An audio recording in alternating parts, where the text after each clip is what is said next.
இன்றைக்கி super healthy ragi laddu எப்படி பண்ணுறதுன்னு பார்க்கலாமா?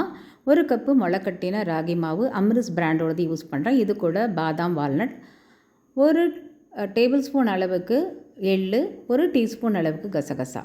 இதை நல்லா வறுத்துக்கணும். நல்லா வாசனை வர வரைக்கும் வறுத்து ஒரு தட்டில் எடுத்து வச்சுடுவோம். இதே பேனில் வால்நட் அண்ட் பாதாம் இதையும் வறுத்து எடுத்து வச்சிடணும். 2 டேபிள் ஸ்பூன் அளவுக்கு கீ போட்டு இந்த ராகி மாவு, ஸ்ப்ரவுட்டட் ராகி மாவை போட்டு நல்லா வறுக்கணும். நல்லா வறுத்து அதையும் எடுத்து வச்சுடுங்க. இப்போது வறுத்த ட்ரை ஃப்ரூட்ஸை திரிச்சிடுவோம். இப்போ வறுத்த மாவு திரித்த அந்த ட்ரை ஃப்ரூட்ஸ் ரெண்டுத்தையும் ஒன்றா போட்டு நல்லா கலந்து விடுங்க.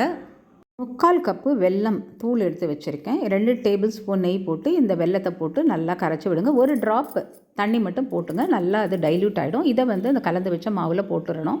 இதை நல்லா மிக்ஸ் பண்ணி விடுங்க. இப்போ நம்ம வறுத்து வச்ச அந்த எள்ளு, கசகசா, ஏலக்காய் பொடி எல்லாம் போட்டு கலந்து லட்டுவாக பிடிச்சி வச்சிங்கன்னா super healthy ragi laddu ready. Try பண்ணி பாருங்கள்.